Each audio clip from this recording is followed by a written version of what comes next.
Everybody set? Yeah. Looks good. Okay, here, let's do this. I'm going to start recording.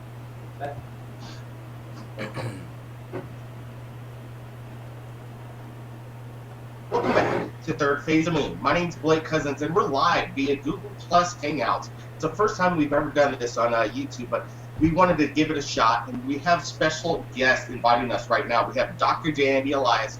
Here he is, everybody who hasn't seen Dr. J. This is welcome to the show, Dr. J. Thank you very much, Blake. Also, we got Stephen Kelly from freedomslips.com. Welcome to the show, Stephen. Hi, Blake. Thank you. All right, well, what we're going to be talking about today in this special Google Plus Hangout is, the controversial, the Illuminati. And Steve says he has a special inside connection with the Illuminati. Go ahead and explain your connection with them. Well, I wouldn't really say Illuminati per se, but I was recruited into the CIA, or working contractor for the CIA a long time ago. That progressed into an association with the NSA, and that went into dealing with Templars and Bilderbergers. And these guys were pretty much, they described the entire system as a large corporation or a club. And these are all branches of this massive corporation. So the Illuminati, the Templars, the Masons, all these branches, all these guys, they're all in there, different branches of the same tree. Steve, can you get your crop, get a little bit better crop there? There you go. Okay, perfect. Dr. J, do you have any questions to get this subject matter started off? The Illuminati, the Bilderberg, Secret Society, NSA. I just know, working with Mr. Kelly on this show, that he knows a lot, and he definitely has a lot of connections with the people and knows what's going on. And one thing that I've learned, which scared me, was that the British kind of really never left power, right? Didn't they fund both sides of World War I and World War II? I think what you're probably referring to is the continuation of the power of the Magna Carta.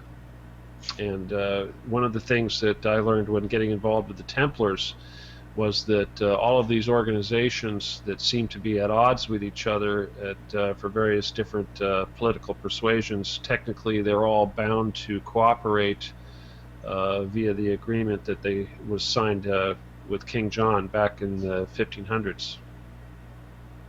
I think that's was the 1500s. Could have been the 1300s. Long time ago. People ask all the time, the Illuminati hold the secrets, the Bilderbergs, people in high society. Are they doing a good job for mankind? Are they evil? Do they got an agenda that's going to help us out, or are they just strictly out for themselves? Well, that's the thing. They do think that they have the best interest of everybody at heart. So it's awful hard to look at their motives and try to stay objective, but that's the way it is with all of this sort of thing, is that you really do have to have an open mind and try not to judge one side as either good or evil.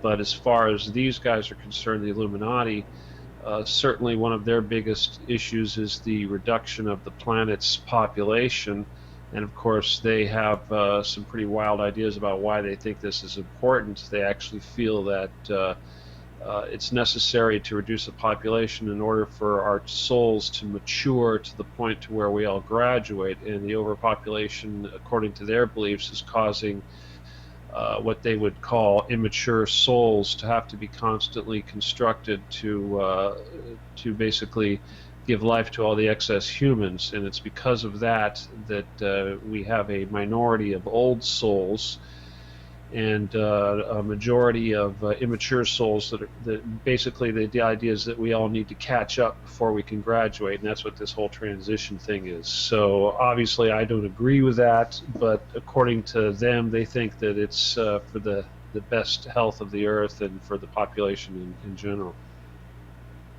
Dr. J?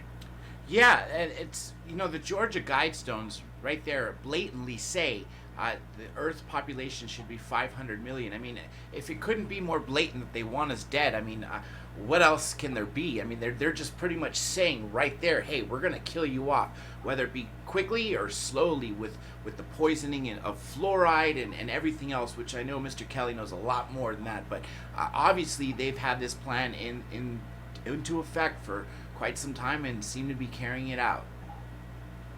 With the weather, climate change, and genetically engineered fruits and vegetables, and animals, GMO, aren't they going to have to suffer the consequences just like the rest of us, or what's their plan? Well, most of these guys, the very highest echelons of these entities, they live underground. They're living in these bunkers, these dumb bases, and we like to point at these puppets, the Obamas and the Rothschilds and the Soros and people like that. But ultimately, there's humans and non-humans, entities that are above them, that they all take orders from, that have already basically, they've been living in these bunkers for a long time, and the way they see it, they would just as soon close the bunker doors, let everybody on the surface die off, and then return the Earth to its natural state. So they see themselves as environmentalists of the highest level. Dr. J, I know, people from around the world have been watching Third Phase Moon for a long time, and we got a lot of questions in regards to the Illuminati. What do you think? Are we going to find out anything from Mr. Kelly? Yeah, he definitely had the experience, and his knowledge has been, every time I've asked him a question, it's been verifiable, so he definitely knows where, his information, wherever he's getting his sources, is definitely accurate, and that's one thing that I know for sure. What scares me is that they obviously have their own agenda. They really don't care about us. Like you mentioned, the GMOs, they're not eating genetically modified organisms. They're making that for us. They have their own good food, their own good medicine, their own, they want us to be sucked in by Western pharmaceuticals, by the GMOs, everything that's going to kill us slowly. They're not drinking water with fluoride in it. So it's all these factors in there just make you want to wonder, what are these top 1% or however many that are controlling the rest of us are really doing within themselves? And it's a very scary thought.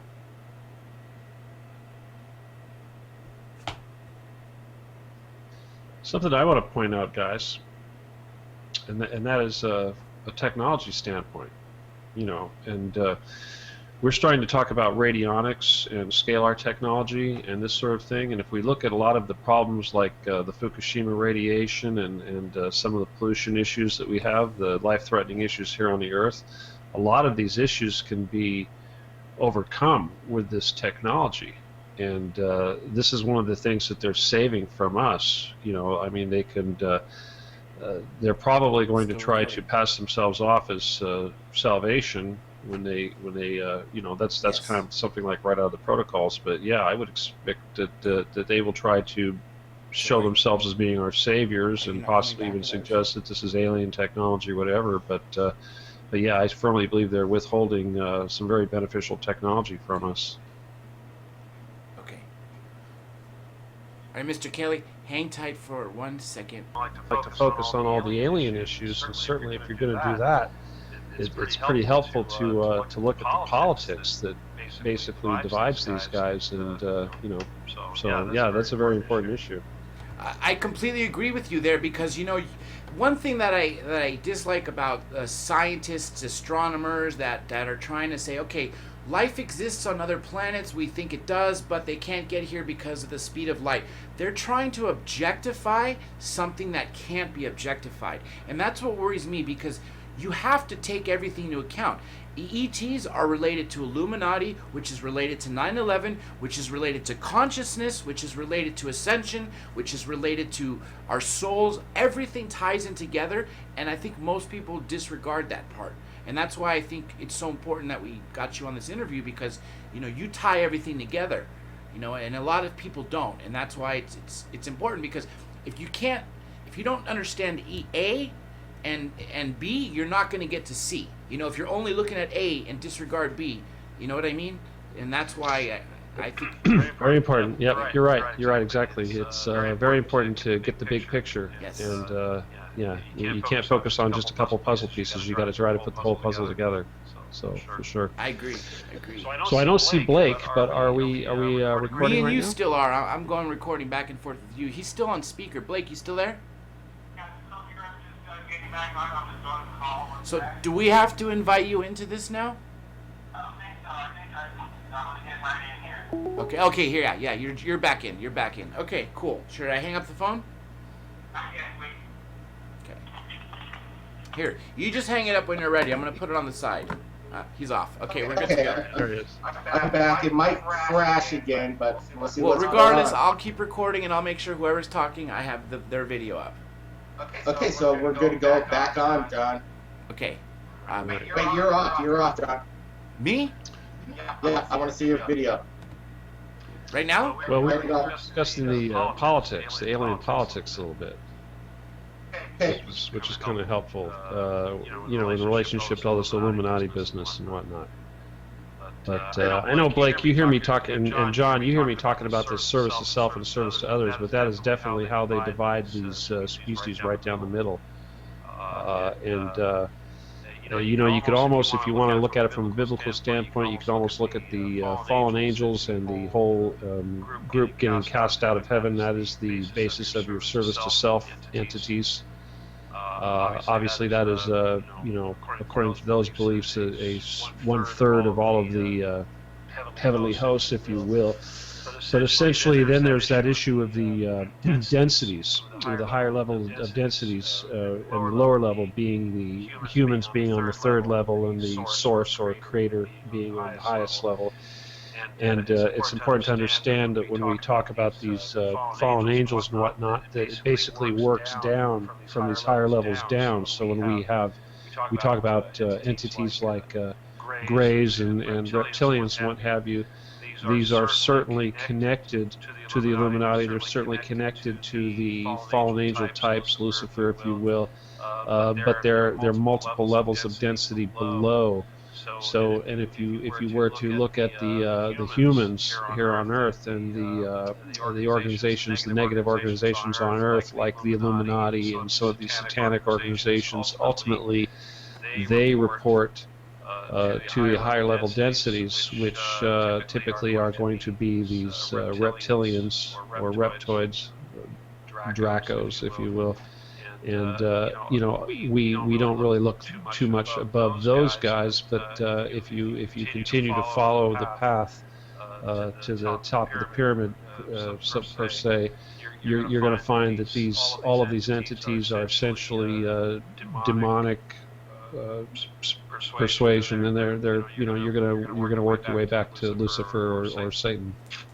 And that's a hard issue for a lot of people to understand, because they say Satan doesn't exist and whatnot, but and then people look at the Anunnaki and they think that these guys are fallen angels and whatnot, but you have to understand that there's multiple levels of density, so you have to keep working up. Stephen, let me ask you about, we've been keeping a close eye on Dick Cheney for a long time, MK Ultra, Illuminati, connection, one of the biggest guys on the planet in broad daylight. He called himself Darth Vader after everybody's been calling him that for years. Do we keep a close eye on that guy? Is he, basically he's looking younger every year now that he's got his new heart, he's got the best technology in the world. Is he part of this underground Illuminati? Does he have contact to eternal life? Do we watch him? If he passes away, then we go, well, maybe they're not as powerful as they think, or is he going to continue on? Certainly, these guys are playing around with black magic and satanic exercises, and they like to sacrifice children and blood sacrifice and all those things. So yeah, I wouldn't be surprised at all if a guy like Dick Cheney was utilizing these dark forces to try to maintain some level of youthfulness. But again, people like that we see, who, as evil as they are and as powerful as they are and as high up the ladder as they are, they're still, by the very nature of them being public, we know that there's much more powerful individuals above them that never are seen in the public, so to speak. Let me ask you about the MK Ultra and the mind experiments that were going on. Is this a continuing operation? Oh, most definitely. when this goes back as far as Operation Paperclip and even slightly farther back to actually the Philadelphia experiment, because it was when the Philadelphia experiment was done that there was a lot of Nazi scientists involved in that also. And when they took up residence over at Camp Hero, over there on Montauk, one of the main things that they were working on was psychotropic manipulation. So people think, they have to understand that the time travel and accessing the fourth density, using the jump share, all that business with Al Bielek and all those people. This was directly related also to the psychotropic warfare and the mind manipulation. So yeah, it's all part of the same process. Dr. J? Yeah, like he said, everything is linked in. It all comes down to it.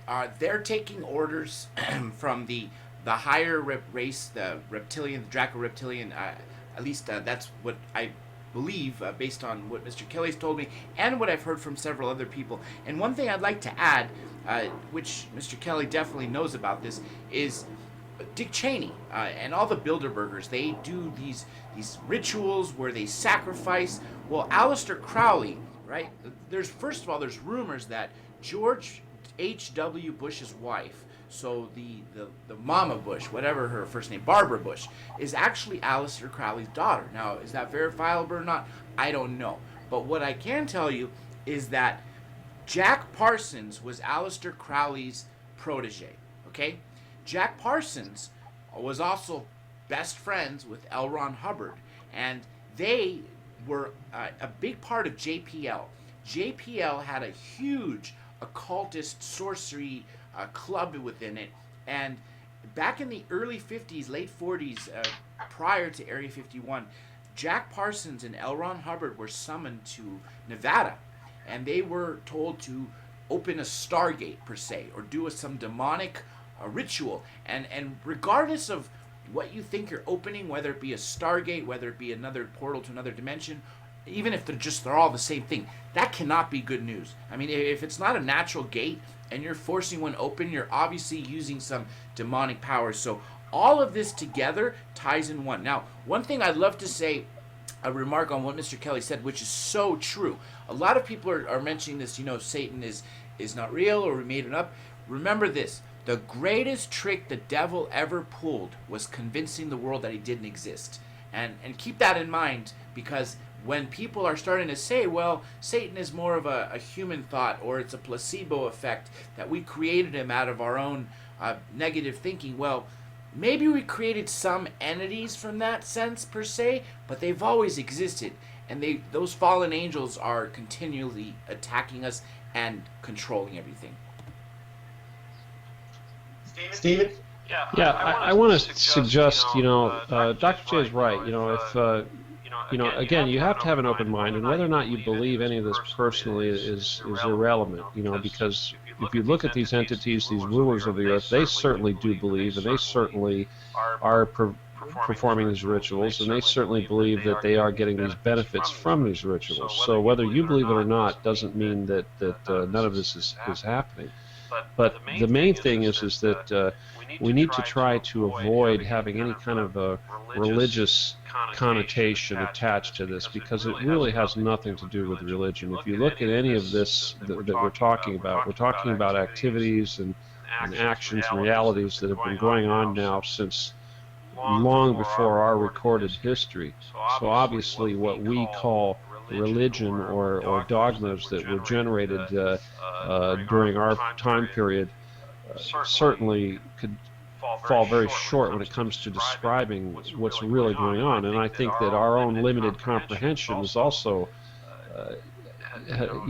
really stifles our ability to look at this big picture and truly understand. So anytime anybody is going to try to look at these mysteries and these esoteric knowledge and this anything involving aliens or creation, we really got to step back, separate ourselves from our emotions, separate ourselves from our perceived notions of time and earthly history, and just let it sink in, because as soon as we start referencing the Bible, or we start referencing science or anything of this nature, all we're really doing is stopping our own ability to even come close to understanding what we're looking at.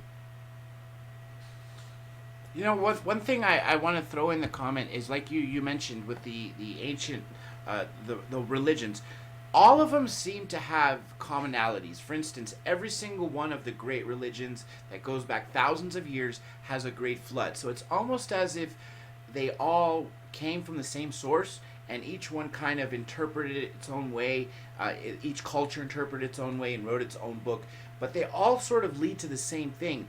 And obviously, we had some great wisdom in the past, and that was apparently lost through the times.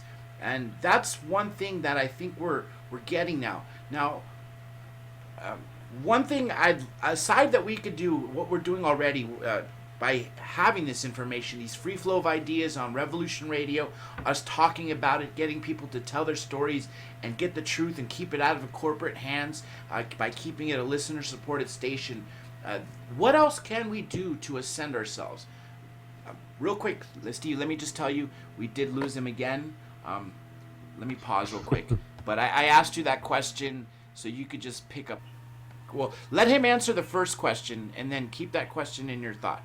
The question just posed. Go ahead, Mr. Kelly. Okay, well, you were asking what we could do besides the free flow of information to help us in this growth process. I guess that's what you're getting at. But yeah, it's all about building our psychic skills. Very, very important, because this is the real power that we have is going to be in our psychic skills, increasing our chi flow, increasing our own human energy field. And exchanging information does help to increase the chi flow. The other thing, of course, like I said, the politics is number one importance, and that is making this decision to be predominantly service to others or service to self. And that's rule number one. If you want to come out on the right side of this thing historically, then you do want to try to look for ways to become service to others.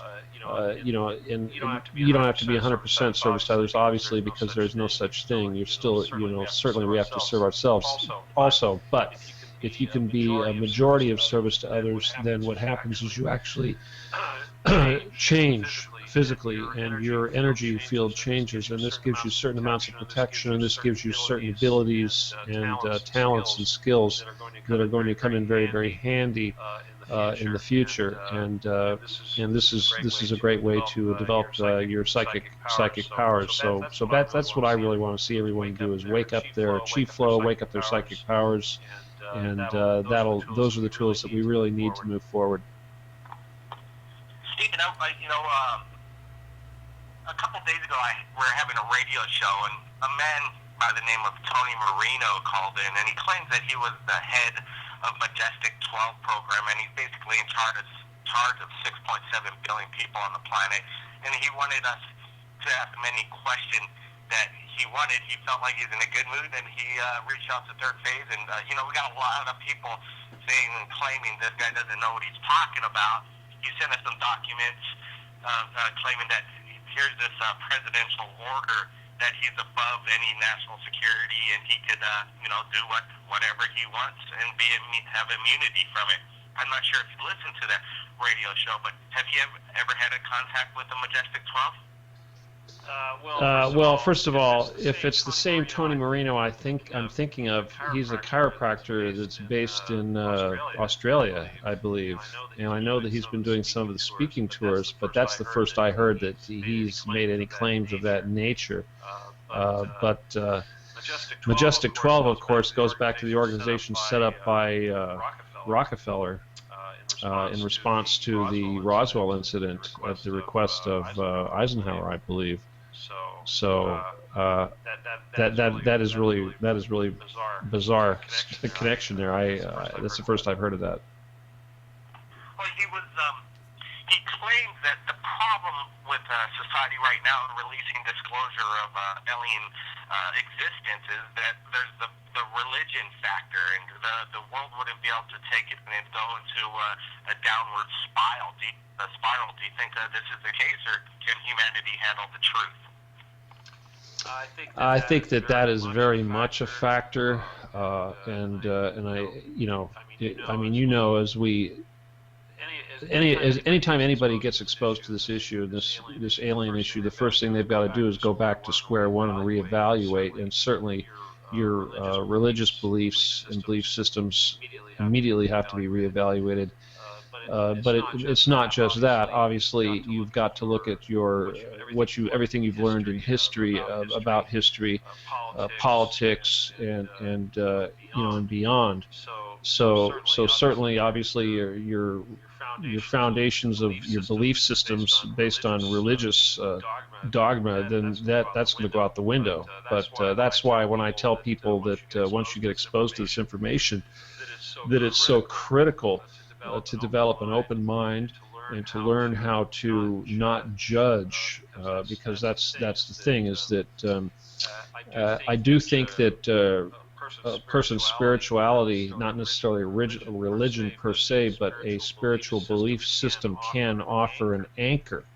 And I think that it is important to have a spiritual anchor when you are getting exposed to this information, because otherwise it's very easy to become confused and afraid and lost. And I know that so many people, especially within the agencies, the government agencies, the shadow agencies that deal with these issues, these guys that are exposed to this information, they become alcoholics.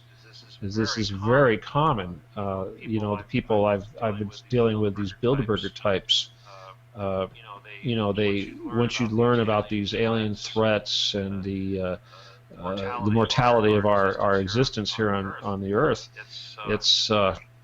it can be awful depressing, and this is why it's real important to have a spiritual belief system to fall back on, because certainly you have to, one of the first things you have to embrace when you get exposed to this stuff is you have to lose the fear, and especially the fear of death. And you almost have to look forward to the next reality that we have coming forward. So I think this is one of the hardest things for people to deal with.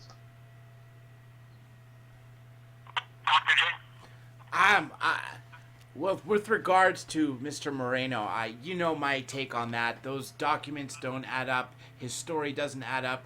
I've sent them to the world's foremost expert to look at the documents, and right off the bat, he just found so many inconsistencies. And as you know from our phone call with him, he had an answer for everything. He took every question that we sent him and turned it around into a question back for us. Which I remember, if you said off air, what I explained to you was he basically used circular reasoning. In a court of law, this would have been a sustainable objection, and it would have been stricken from the record, everything that he said. So to me, that guy's got no credibility whatsoever. But I am sure Mr. Kelly actually does have a contact with people who have been in that power. This guy Moreno, though, that's my personal take on that. Then again, it is for the public to decide, but that's where my position is. Let me ask Stephen Kelly about, we're back to square one, CNN, and all the major media. They're always posting these satellite photos of debris in the Indian Ocean. They already notified the families that they're all gone and the plane crashed without any evidence. What's your take on this, Stephen?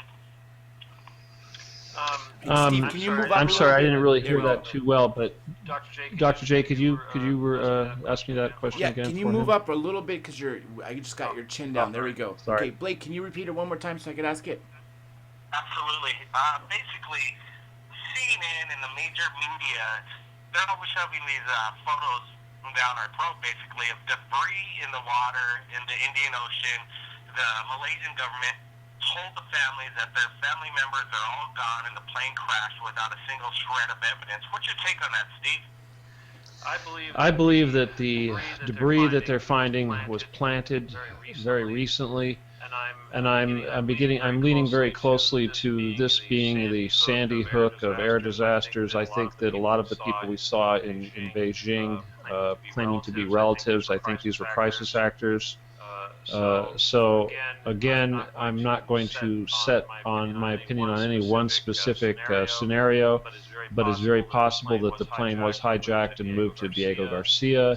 It's also possible that the plane was picked up by a mothership, and it's also possible that this was a major setup for a false flag operation against Israel or some other major city, possibly Israel. I know that they've spotted a twin to this plane in Tel Aviv, so who knows? But there is also a good possibility that whatever plans were intended to take place have been thwarted. You know, Blake, I am in 110% agreeal with Steve in every way. You know, first of all, if they're going to find wreckage now at this point, it's not going to be from Malaysian Flight 370. It's going to be of some pieces of Boeing or even maybe some, styrofoam pieces of to make that are painted of the colors of Malaysian Airlines, because there's no way in this time that they would not know what that plane went to. So it's either A, just like he said, the false flag of aviation, a current one, like he said, Israel put themselves on high alert, or it's something more sinister. What if it really did disappear from that location, maybe via the Devil's Triangle, which is the Bermuda Triangle of the Pacific Ocean? What if it was taken by an alien craft? I don't know, but the speculations are really endless at this point. But the point being, we're going 23 days now without this plane, and it is impossible for a plane to have crashed and it not have the satellite pinging or the black box pinger that will give it its location. And the fact that none of that has ever gone on, I mean, you can't turn that off. I mean, that's embedded in the plane, and that is set to go off regardless of any tragedy. As minor of a crash, whether it be a hard landing or a huge explosion, it's going to set something off. And then here's another anomaly, two anomalies. We were talking on the roundtable the other night with Mr. Kelly, and David Dunger, who also is a host on Revolution, joined us, and he made a very good point. He said the plane, because he's a pilot, and he said the plane only carried enough fuel to make it, I think it was, about 4,000 kilometers? Correct me if I'm wrong with these figures, but I'm just using just block numbers to say. And then the new search area, which I find it ironic because they draw a little tiny rectangle in the middle of the Indian Ocean, and they say, okay, we're focusing our search here, not anywhere else but right here. It's like, well, what makes you think it got there? But that was 1,800 more kilometers than where the plane could have possibly flown. Well, as soon as that people start saying that openly, that hey, there's not enough fuel to get that, guess where they changed the location of the debris? 1,800 miles closer. So honestly, I think at this point they're just reaching for anything.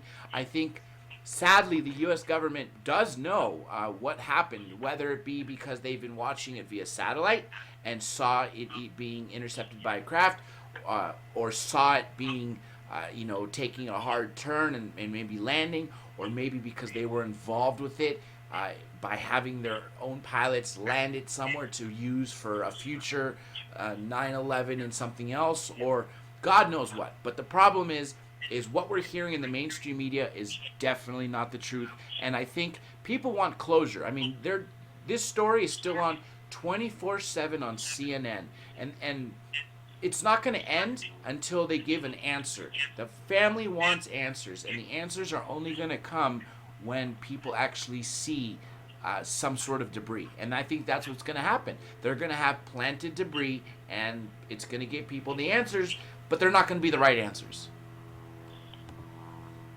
Well, this is an incredible interview, Dr. J. Stephen, we're going to be hopefully get back, talk more about the Illuminati. Unfortunately, we're out of time right here at Third Phase of the Moon, but any last words there, Stephen Kelly? Well, thank you for having me on, and we'll talk to you very soon, I think, on Dr. J's show on Thursdays, or actually it's Wednesday night when we do the roundtable, right? Yes. Yeah, so, but again, thank you for having me on. Thank you, Dr. J. Thank you, Blake. And Thursday, too, for yours and ours. That's right. Yeah, my regular show is 10 p.m. Eastern on Revolution Radio, freedomslips.com. Which just so happens Studio to A. fall right after Third Phase of Moon Radio, 8 to 10 p.m. Eastern Come right time. after Dr. That's right. J's show. That's a right. good 4-hour block. Good 4-hour block for all the listeners Right. out there and viewers of Third Phase of Moon. Blake, any last words? Yes, thanks a lot, Dr. J, for hosting this. We did this for the first time on YouTube, Google Plus Hangouts. We hope to do more and have more guests. Everybody, keep your eyes on the skies, and if you captured anything amazing in regards to the UFO phenomenon, submit it to Third Phase of Moon via Skype or Facebook. My name is Blake Cousins. Keep your eyes on the skies, and we'll see everybody again next time. Excellent.